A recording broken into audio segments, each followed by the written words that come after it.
The summer heat of 1879 baked the Arizona Territory like an oven, but it wasn't the blazing sun that had Rachel Barnes pressed against the rough stone wall of the canyon. It was fear. Pure, cold fear that made her heart hammer against her ribs as she heard the sound of approaching horses. She had seen something she shouldn't have, and now 3 armed men were hunting her through the desert like a wounded animal.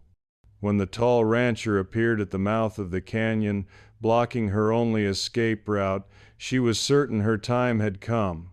But sometimes salvation comes from the most unexpected places. Before we dive into Rachel's story, I'd love to know where you're watching from today. Drop your country in the comments below, and don't forget to subscribe so you don't miss tomorrow's incredible story. Rachel Barnes had come to Silver Creek 6 weeks ago with nothing but a carpet bag and a story about being a schoolteacher looking for work. The frontier town, nestled in a valley surrounded by red rock formations and towering saguaro cacti, was exactly the kind of place where people didn't ask too many questions about your past. That suited Rachel perfectly because her real story was far more dangerous than anyone could imagine. Her name wasn't even Rachel Barnes. It was Margaret Sullivan, and she was running from her own brother-in-law, a man whose greed had already destroyed her sister's life and was now threatening to destroy countless others. Thomas Whitmore owned the largest mining operation in the territory, extracting silver and copper from claims that stretched across thousands of acres of desert. What the territorial authorities didn't know was that many of those claims were fraudulent, obtained through forged documents and bribery. What they also didn't know was that Whitmore had been systematically poisoning the water sources used by local Apache bands, driving them from their ancestral lands so he could expand his mining operations. Margaret had discovered the truth quite by accident. She had been visiting her sister Elena when she overheard a conversation between Whitmore and his foreman about a new shipment of arsenic compounds meant for clearing out the water holes. The casual way they discussed poisoning entire families had made her blood run cold. When she confronted Elena about what she had heard, her sister broke down and revealed the full extent of Whitmore's crimes. The mining claims, the poisoned water, the mysterious deaths among the Apache that had been blamed on disease, all of it was part of Whitmore's plan to control every valuable piece of land in the territory. "I wanted to tell someone," Elena had whispered through her tears, "but he said if I ever spoke against him, he'd make sure I disappeared into the desert where no one would ever find me." Margaret had stolen copies of Whitmore's correspondence and fled in the night, knowing that her brother-in-law would never let her live if he discovered what she knew.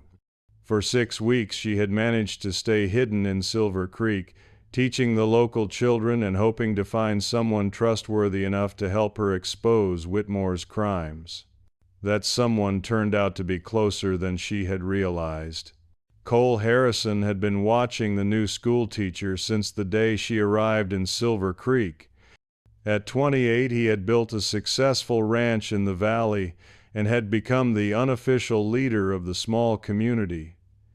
There was something about Rachel Barnes that didn't quite fit her story. She was too educated, too refined, and far too nervous about strangers asking questions.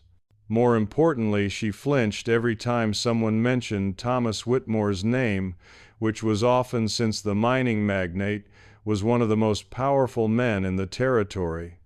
Cole had dealt with Whitmore's men before, and he knew the type of fear they inspired in honest people. The truth came out in the worst possible way.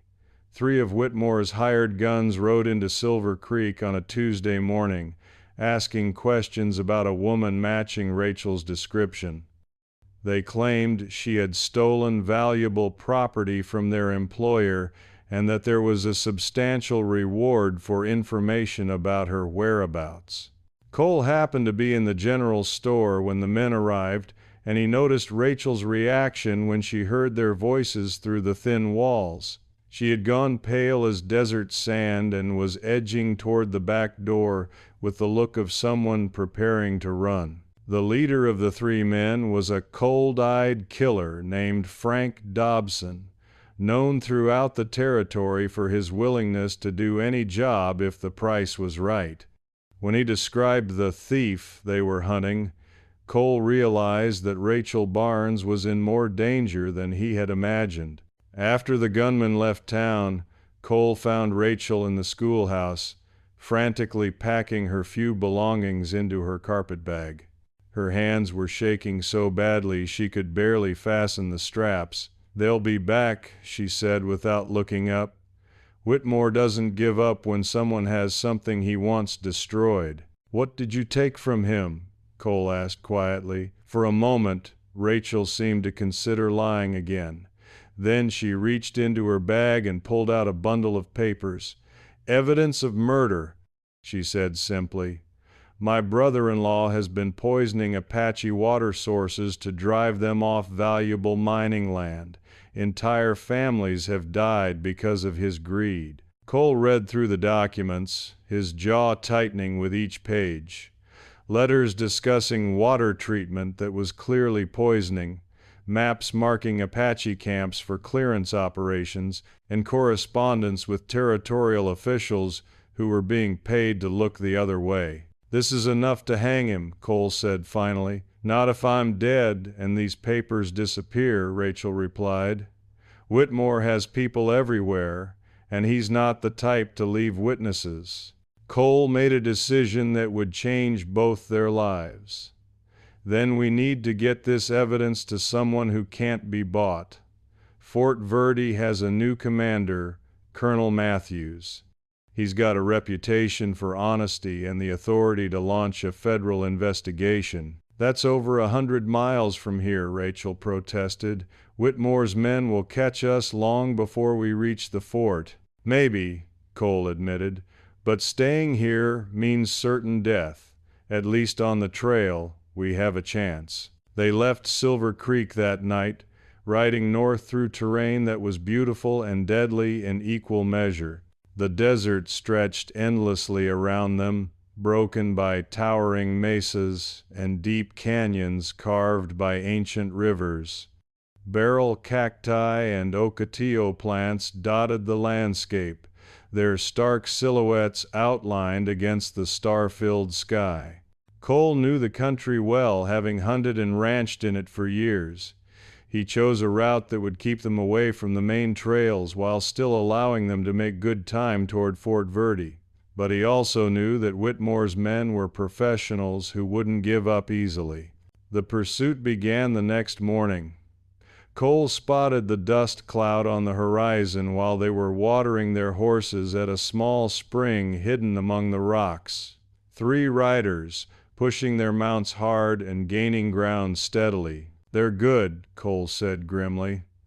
"Better than I hoped they wouldn't be." They rode hard through the heat of the day, but their pursuers were relentless. By late afternoon, Cole could make out individual figures in the distance. Frank Dobson and his companions were closing the gap, and their horses seemed to be in better condition than the animals Cole and Rachel were riding. As the sun began to sink toward the western mountains, Cole made a difficult decision. They couldn't outrun their pursuers, but they might be able to lose them in the maze of canyons that cut through the red rock country ahead. "We're going into the rocks," he told Rachel. "It's dangerous, especially in the dark, but it's our best chance of shaking them loose." The canyon system was a labyrinth of narrow passages and dead-end gorges carved from sandstone by millions of years of flash floods. Cole had explored parts of it before, but much of it was unknown territory even to him. One wrong turn could trap them in a box canyon with no way out. They dismounted and led their horses through passages so narrow that the canyon walls nearly touched overhead.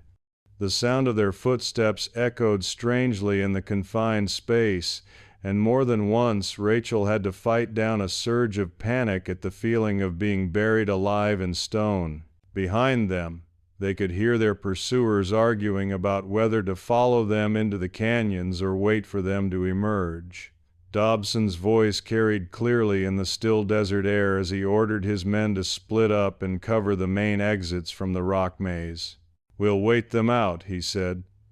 "They can't stay in there forever, and when they come out, we'll be ready." Cole and Rachel spent the night huddled in a narrow side canyon, listening to the sound of their enemies moving around outside.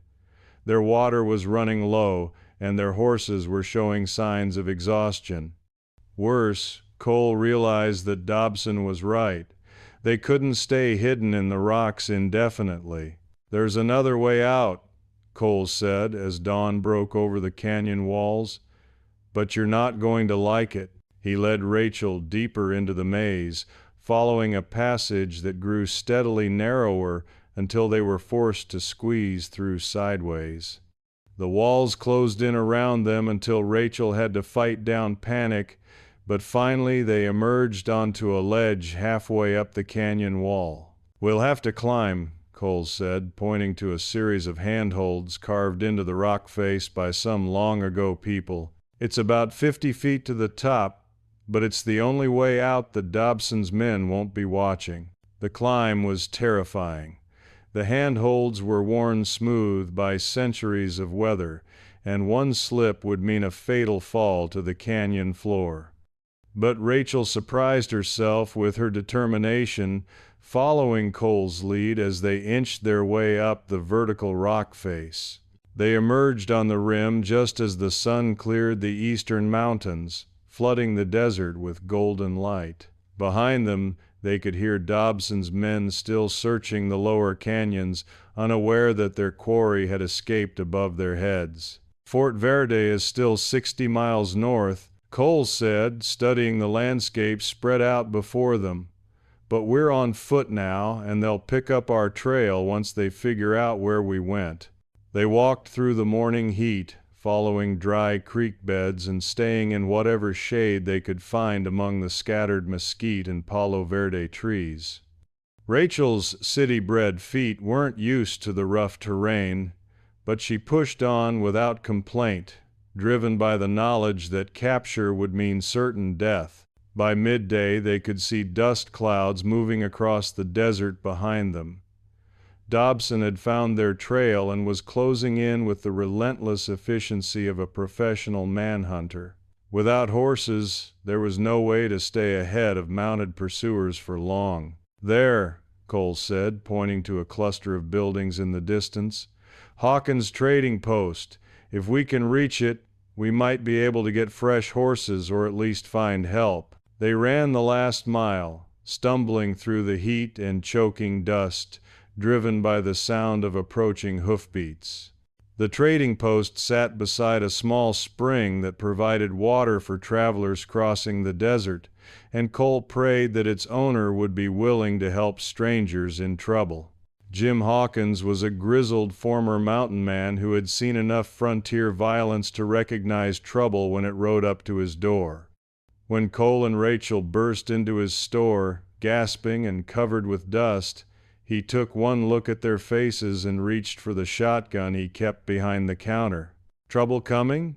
he asked simply. "3 men with guns and bad intentions," Cole replied. "We've got evidence of murder and corruption that needs to reach Fort Verde." Hawkins nodded and barred the door just as Dobson and his men rode into the yard. The killer's voice carried clearly through the walls as he shouted his demands. "We know they're in there, Hawkins. Send them out and nobody gets hurt." "Go to hell, Dobson," Hawkins shouted back.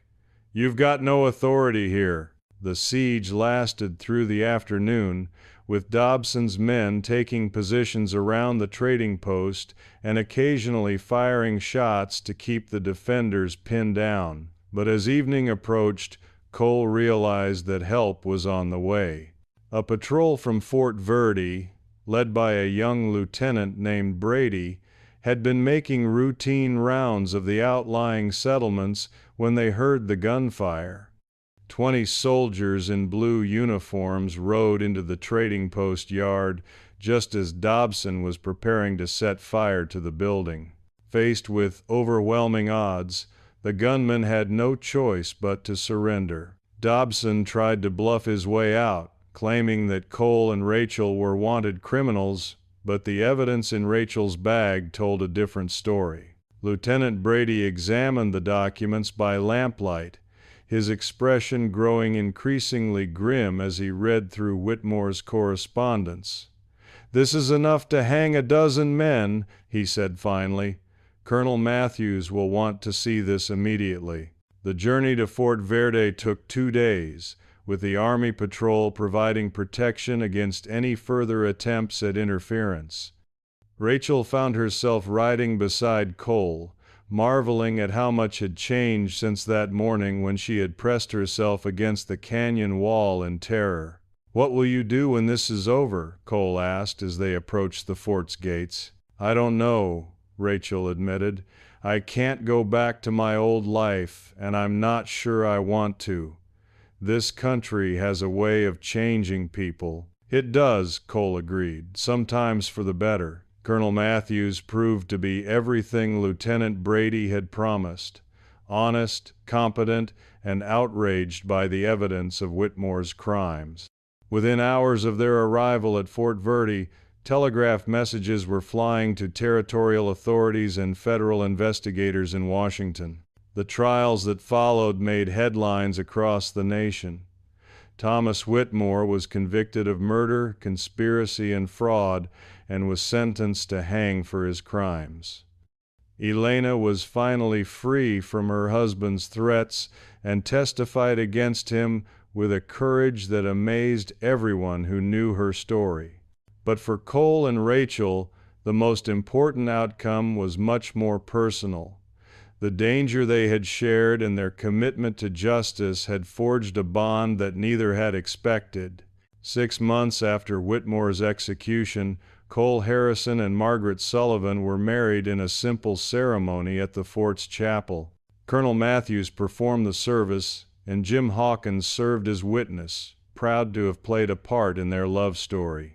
They returned to Silver Creek to build their life together, where Rachel resumed teaching the local children and Cole expanded his ranch with the knowledge that the land was finally free from Whitmore's corruption. The desert that had once seemed so threatening became their home, a place where they had found each other and created something beautiful from the ashes of fear and injustice.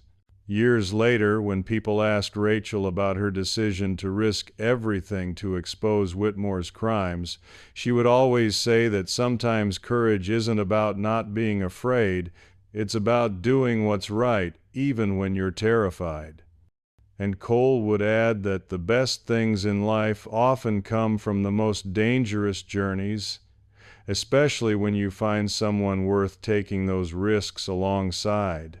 If you enjoyed this story of love, courage, and justice in the Old West, don't forget to subscribe to our channel for more amazing stories every day.